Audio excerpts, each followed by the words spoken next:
Hi everyone, it's John from What Up, and welcome back to another video. Now, I know what you're thinking. If you're a subscriber to the channel or a fan of Wheel of Time, and you know who I am, you're probably wondering, why am I doing an MCU video? That doesn't make much sense for what my channel is about.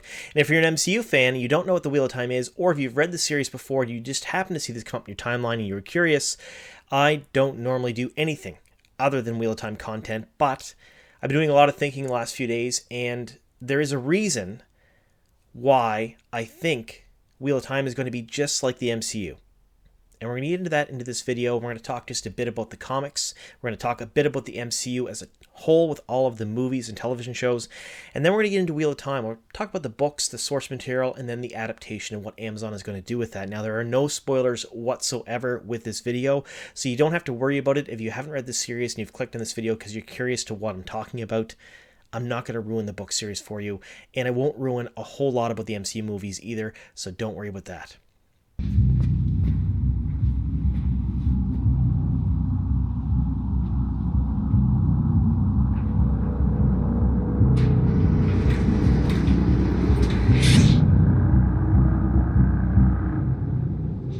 Before we get started, does anyone want to get out? All right, now, I know what some of you are thinking. So there are some Wheel of Time fans that watch my channel that know what the MCU is. I'm sure the MCU is everywhere. It's really big. And there are probably a few MCU fans that clicked on this video just out of curiosity that know what the Wheel of Time is. But there are probably more of you that know what the MCU is than know what Wheel of Time is, because it's not exactly as big of a household name as MCU. So those of you who know what both properties are probably wondering, why?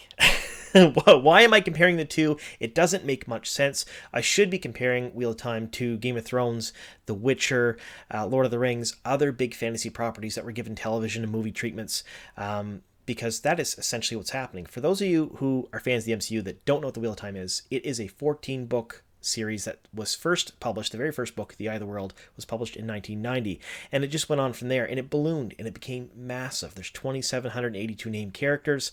There is all kinds of stuff. There are short stories, there's fan art, there's a video game, there's a CCG. There was all kinds of stuff for a very long time, and then it just kind of they stopped making official merchandise, and it just kind of went away for a bit because Amazon Prime and Sony were gearing up to make a television series. So they're going to make something for the streaming platform based on the Wheel of Time. Now, this will rival Game of Thrones. If you've watched any of my other videos, you know that the budget is already about what the final season of Game of Thrones was at. And that doesn't mean that a full budget makes a really good show, but they're looking at between 10 and 15 million per episode. It's certainly not going to be because of money. They have some major talent attached. Rosamund Pike, Daniel Henney, Peter Franzen, among others. A lot of really good actresses and actors in this show. And it's going to be a really, really big deal. And why am I talking about this now? Well, Amazon Prime just started ramping up their marketing campaign. So for those of you who aren't big Wheel of Time fans, you probably don't know anything about it because they've been marketing just to us fans, like hardcore fans, for the last couple of years through Twitter and Instagram, and that's it. They've been talking just specifically to us. A lot of inside jokes, a lot of little releases here and there, but nothing to the general public. But that all changed last Wednesday when Amazon Video decided to release a teaser on their main account rather than just on the Wheel of Time and Prime account.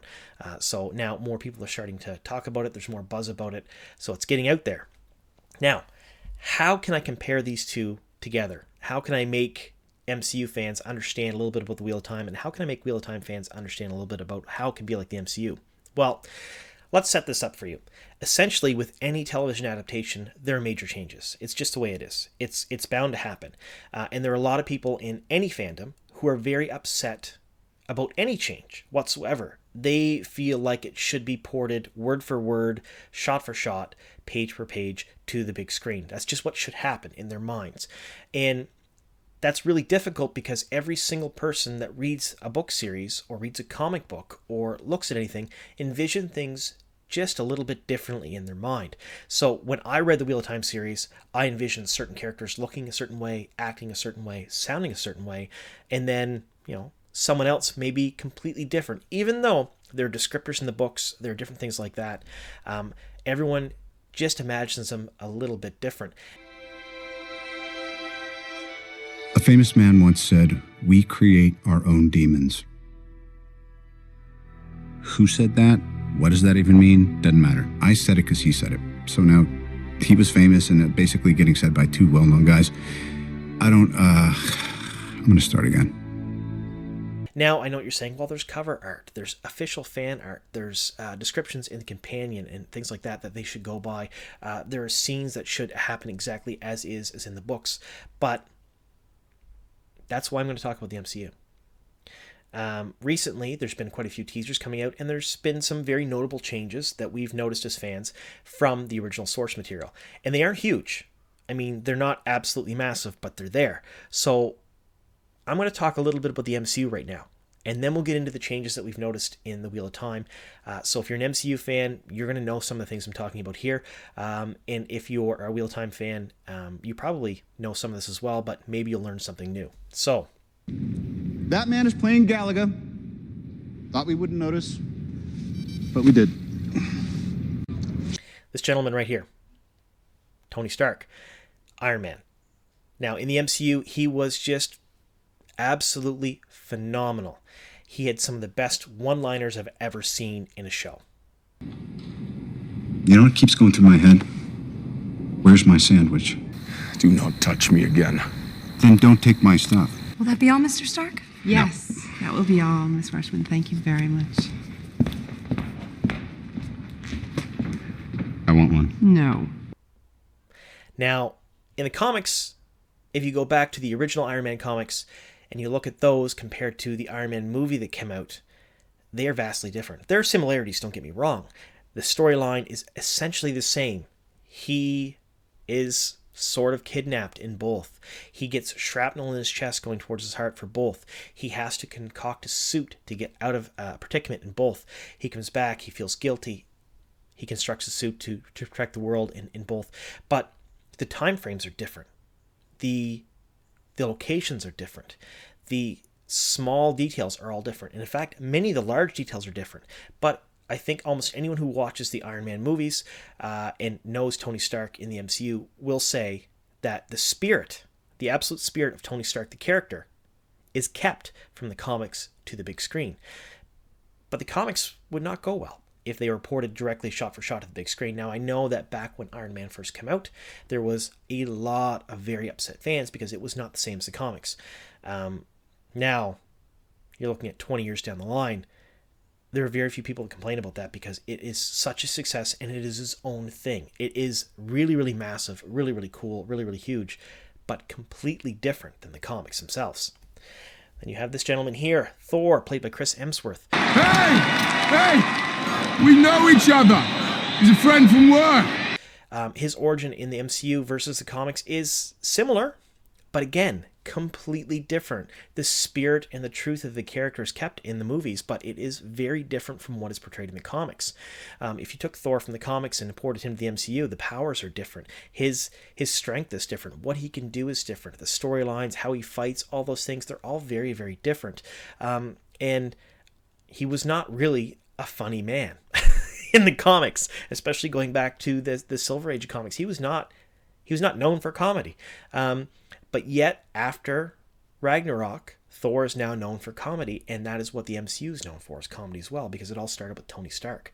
So there are some major, major changes and differences to this character, and yet everyone loves him. Thor is not the same, but everyone loves him. And you have this gentleman right here. I think it's gratuitous, but whatever.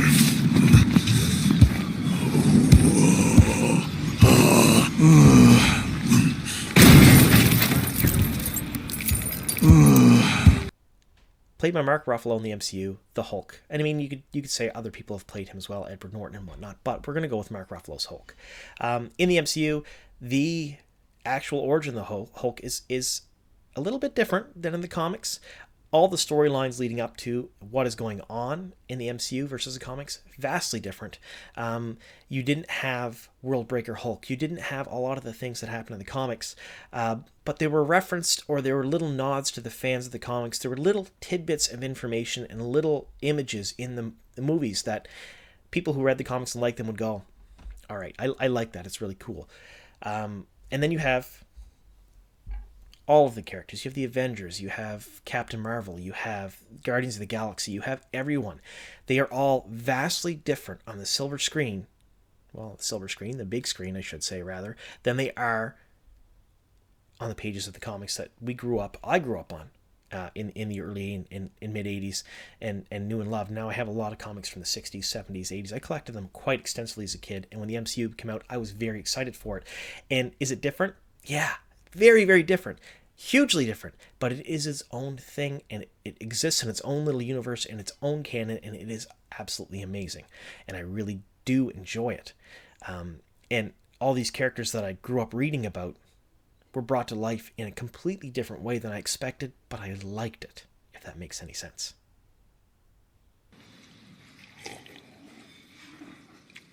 This drink, I like it. I know, it's great, right? Another!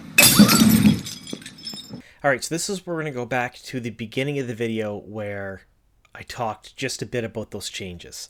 So there have been some small changes that we're aware of from the books to what we know is being filmed. And I want to let you folks know that just like the MCU, there are going to be small changes, but there are also going to be massive, massive sweeping changes. It will be its own thing. And that's just the way it is going to be, because that's the way things work when they port things to the television screen to make it work for the general population, for the masses. Now, some of these small changes included this, Tom's guitar. There were a lot of, and I was shocked. I was shocked at how many people were upset over Tom's guitar. For those MCU fans that don't know much about the book series, Tom is a gleeman. He is something akin to a bard. He plays music, he tells stories, he juggles, he eats fire, he does all kinds of really neat things in the books. He doesn't play guitar, but it looks much better than, say, a harp on the screen, carrying it around. And then you have the gentleman playing Tom, Alexander William, can play the guitar a bit. It just made a lot more sense that way. So it's just one of those things. Was Tony Stark captured and held in a cave? Yeah, absolutely, both ways. By the same sort of people, by the same organizations? Not really, no. Not that way. So I'm trying to say here that there will be changes, but they're not going to be super massive. There's also been other small changes too. Things like the ruby placement on a dagger. And for those of you who are MCU fans, or even comic book movie fans in general, I don't know if you remember Sam Raimi's very first Spider-Man movie. I was sitting in the theater watching that with my fiance at the time, my now wife, and there were two young guys ahead of us, sitting in the row ahead of us, and I remember they could not enjoy the movie. They could not enjoy the movie because the Green Goblin did not look that way. He did not have a metal mask in the comics, and it just ruined their enjoyment of the movie to the point where they couldn't recognize that it was an absolutely amazing movie by an iconic director, Sam Raimi, with a stellar cast. I mean, William Dafoe was just amazing, but they couldn't get over that metal mask, and it ruined it for them. So things like the ruby placement on a dagger, yes, some people are going to be very upset about that. They want things the same way, but I'm going to let you know that it happens not just in Wheel of Time. It's going to happen everywhere, and it doesn't necessarily have to ruin your enjoyment of the movie. And we have bigger changes. Lila Bara. In the books, she is not a character. Not truly, not really. I mean, she's referenced once in The Shadow Rising, which is the fourth book of the Wheel of Time series. But if rumors are true, she plays Perrin's wife in the adaptation. And Perrin is not married. Perrin is one of the main characters for those of you who don't know much about the series. So this is a completely new character brought in to create depth, to create backstory, to create emotional, set the emotional stage for the characters, things like that. This doesn't just happen for no reason. There are reasons behind this. And again, it's one of those big changes. We have this young lady who's playing a young Swan Sanche, who we don't see, or Sanche, sorry, in the books at all. But we know she's cast as his character. We know that she's going to be in the adaptation. It's a change. But again, emotional depth, setting things up, setting the story up better for the general public to understand and to see it makes things a little bit better. So you're looking at that. Take a look at the MCU movies again. Tom Holland as Spider-Man, one of the best, in my opinion, the best Spider-Man. I mean, there's Andrew Garfield and the rest of them, but Tom Holland, the best Spider-Man. They didn't even go into his backstory. They didn't talk about anything. And when they did, the most iconic parts of it were completely cut. And some of the comic book fandom had problems with that. But the way they handled him, the way they changed things, the way they added certain things in, made the character believable, made you sympathize and empathize with the character. It was fantastic. That is what some of these changes that Rafe Judkins, the showrunner for Wheel of Time, the writer's room, Sarah Nakamura, the book consultant, all these people are making to the show are doing. That's why they're doing them. And then you have your favorites. You have Maureen. She is been billed by Amazon and Sony as the lead character of the first season. Now, she's played by Rosamund Pike, who is a major name, a really, really, really big named actress who just won a Golden Globe, major star power there. But in the book series, she is not a main character. She helps. She's there. She's the one who forges the bonds between the main characters. She's the one who sets all the wheels in motion. But she is not a main character, and as the book series goes on, she has less and less book time. That is not going to be the case. But again, it's probably going to make a lot of sense for the show because she's a star power that will attract people to the show to watch, and then they can slowly phase her out later on. You have Peter Franzen. He's playing a character in this adaptation that does not show up in the right timeline. Now, there are some people who speculated that properly they're going to show flashbacks and he'll be in their flashbacks. But the amount of screen time that he has, the amount of episodes he has, we're not even sure if they're doing the flashbacks or not. We hope they are. We're hoping they'll do flashbacks to different time periods, but we don't know how they're handling that. We don't know if it's going to be exactly the same or not. But he is a character from the book series. Same character, same spirit, same everything else, but maybe used slightly differently. You have Daniel Henney, Lan. A lot of people were very upset with Lan's casting. They did not expect Daniel Henney to be cast as Lan. People envisioned someone completely different. In my mind right now, there is no other Lan than Daniel Henney. So that's going back to Robert Downey Jr. Do you know he wasn't the first choice for Iron Man? Tom Cruise was? Could you imagine Iron Man as Tom Cruise? I can't. I mean, I don't particularly dislike Tom Cruise or his acting, but Robert Downey Jr. is Iron Man. And I think that 2 years from now, all the people who are very upset that Daniel Henney was cast as Lan will probably say the same thing. Daniel Henney is Lan. So these are all the things that I wanted to talk about today, and I wanted to bring up. This is why I think Wheel of Time is going to be like the MCU, because there are changes. For sure, there are going to be a number of changes between the book series and what you're going to see as a television show. But you're still going to be able to pick up the books. You're still going to be able to read the books and go, I know that. I know that scene. This scene is still there. That scene is still there. Some may be cut, some may be changed, some characters may be cut, some characters may be changed, and for sure some characters will be amalgamated because they have to. 2,782 named characters, you can't hire 2,782 different actors and actresses and keep them for what could potentially be a 10-season show on contract. It's not feasible. They're doing the best they can with the resources that they have, and they're going to make something absolutely magical. I have no doubt in my mind. Zero doubts whatsoever. But there will be changes. And because of these changes, I don't want the fandom, I don't want any of you out there watching this video to be those two young guys that were sitting ahead of me and my fiance in the theater that couldn't enjoy that first Spider-Man movie because the Green Goblin wore a metal mask. They couldn't get past that, and they didn't enjoy what is one of the best superhero movies ever. I mean, Spider-Man 2. I mean, there's that. That's one of my favorites. But one of the best superhero movies of all time. They couldn't enjoy it. They couldn't enjoy Willem Dafoe's acting, which was perfect. He was just perfectly over the top. I love William Dafoe because of that one thing. They didn't center on anything else. They centered on that one thing. And I think that a lot of what's happening right now with the Wheel of Time fandom is they're honing in on one or two things that they really don't like. And they're going, these things are changed. They can't be changed. I don't like that. This isn't how it's supposed to be. But they're not accepting the fact that we're getting a show. We're getting what is being billed as another turning the wheel with the spirit and the spine of the books. We're getting something that is going to be absolutely glorious and magical, but different. Very different. But just as cool as the MCU movies are versus the comic books. So if you look at it that way, If we didn't have the comic books, we would never have had the MCU. And I could not envision a world without the MCU right now. And I think that in 5 or 6 years' time, most Wheel of Time fans, and actually a lot of people who are not Wheel of Time fans right now, will probably be saying the same thing. I can't imagine a world without the Wheel of Time. They'll go back, they'll pick up the books, they'll read the books, they'll see all the Easter eggs, the little nods to the fans and the fandom, and they'll be just ecstatic about it. Will they be the same? No. Will they be similar? 100%.